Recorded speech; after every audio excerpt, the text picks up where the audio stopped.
출애굽기 32장 1절에서 6절의 말씀입니다.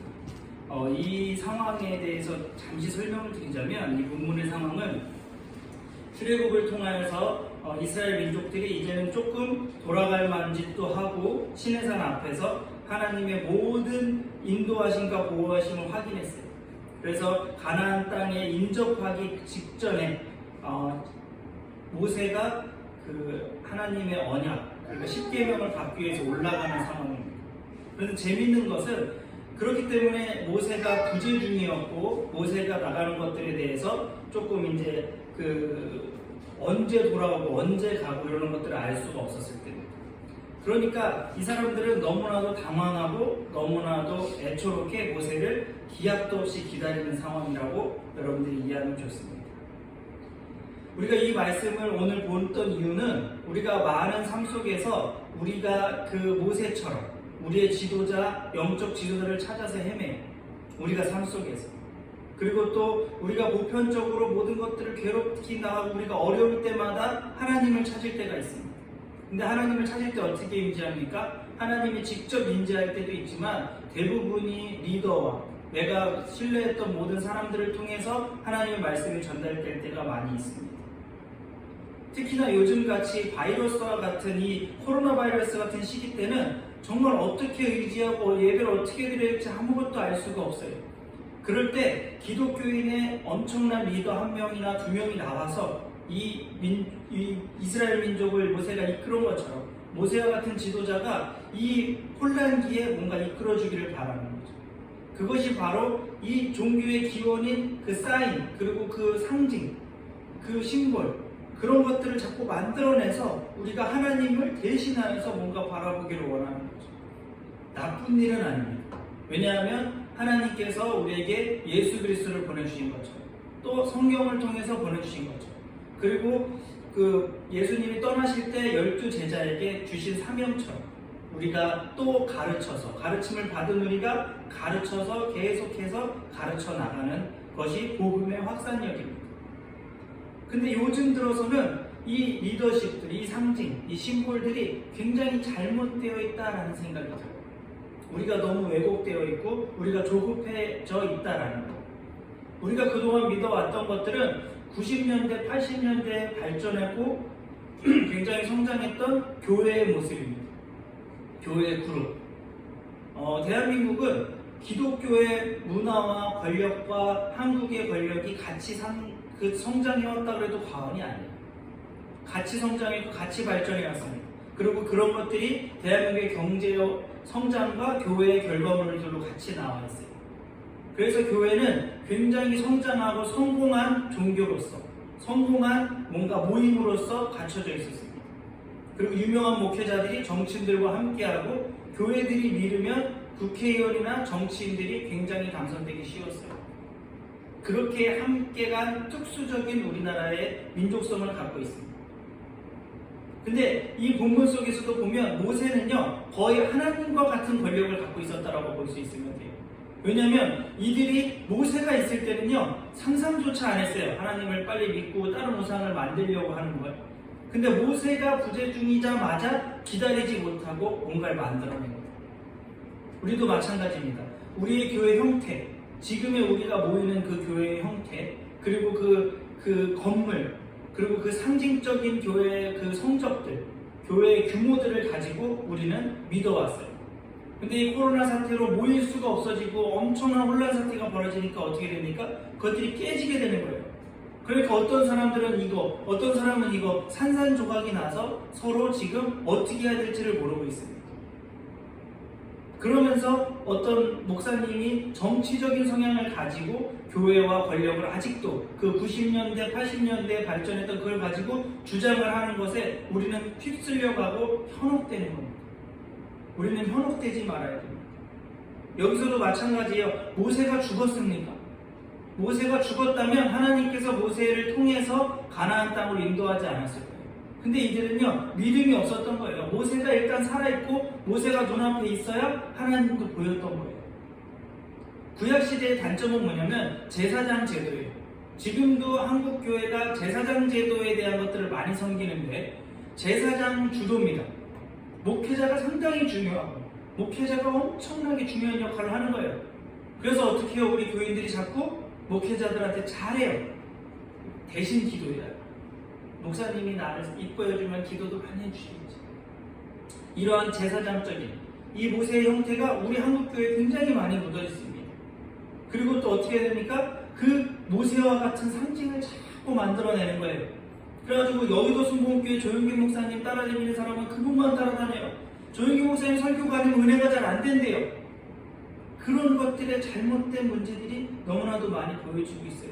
여기서도 마찬가지예요. 모세가 없으니까요, 자기네들 내 울타리 안에서는요, 이제는 하나님을 대역해주고 대신해줄 상징이 없어져 버린 거예요.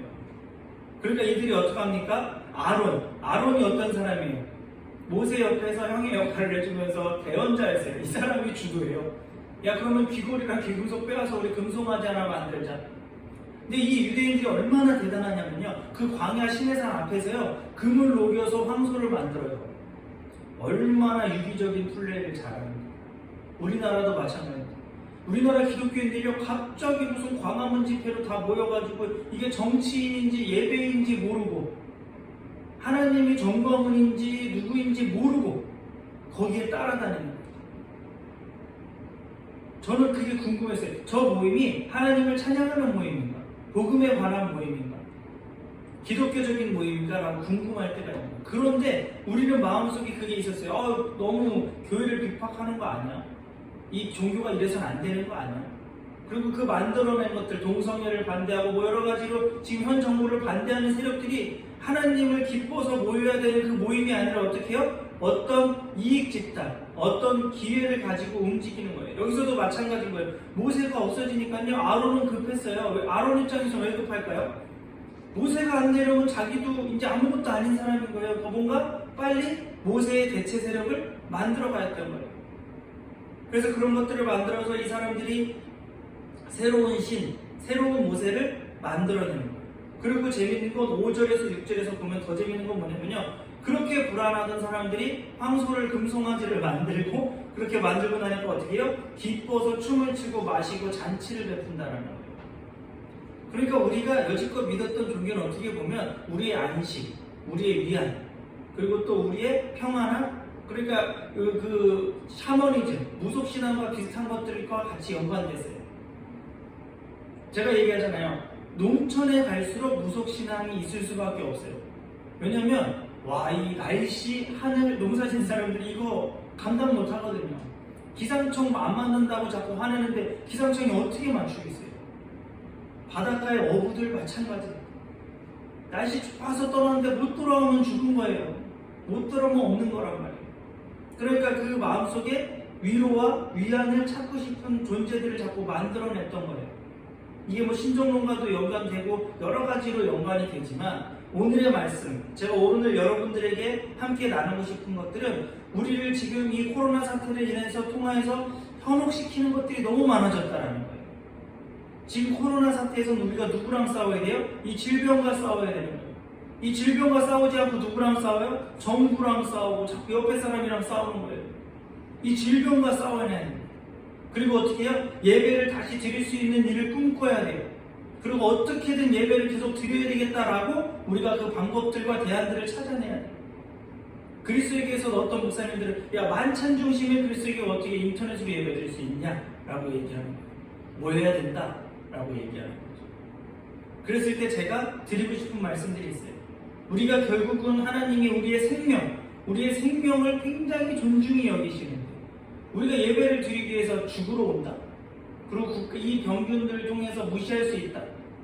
저는 그게 얼마나 망신스러운지 몰라요. 정광훈 목사가 뭐라 그랬냐면, 병균이 걸릴 수 있는데 안 죽습니다. 아무렇지도 않습니다. 라고 얘기하는데 굉장히 1인칭적 자기중심사고예요. 우리 코로나 바이러스가 우리가 걸려서 우리가 죽으면 끝입니까? 이 코로나 바이러스는요, 음주운전과 비슷해요. 그냥 자기가 음주운전하다가 죽으면 괜찮아요. 그러면 저 사람 그냥 실수해서 죽었구나. 근데 음주운전이 왜 위험해요? 음주운전에서 누굽니까? 다른 생명을 죽일 수가 있는 거예요. 그러니까 우리가 이 예배를 통해서 어떻게 봐야 되냐면, 우리가 대체할 수 있고 이 빨리 병균들을 이겨내서 어떤 것들을 찾아내서 다시 모여서 예배 드릴 수 있는 날을 꿈꿔야 되고 대안을 만들어내야 돼요. 근데 자꾸 그런 대안 없이 어떻게 합니까? 계속해서 그 상징, 우리가 얘기했던 80년대, 90년대에 성장했던 교회 건물에 멈춰서 그곳에 모여야 되고 그곳에 함께 해야 된다라고 주장하는 거예요. 우리가 성경을 보지 않는 거죠. 제가 지난주에 설교했던 것도 그거예요. 여지껏 여러분들 로마 시대 때도 교회 불이 나고 동네에 불이 나니까 어떻게 해요? 기독교인들이 불질렀다고 욕했어요. 그리고 처형당하고 도망다녔습니다. 성경에는요, 단 한 번도 예수님 믿는 사람, 예수님, 하나님 믿는 제사장들이요, 정권과 친하지 않았습니다. 핍박받았고 반대 세력이었고 억압받았습니다. 근데 희한하게 대한민국 기독교만 8, 90년대를 거치면서 친정권이고 엄청난 권력과 엄청난 힘을 가지고 재력을 가지고 움직였어요. 근데 이게 그것들이 안 되니까 하나님의 이 본질적인 성경의 말씀을 버려두고 자기네들이 가졌던 기득권에 집중하는 거예요. 그래서 나라가 협조 안 한다. 나라가 물론 불만은 있어요.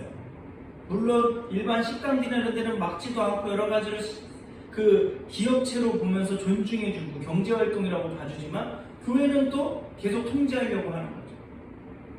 제가 그때 말씀드렸죠. 자본주의적 관점이에요. 교회는 세금을 낸다 안 낸다?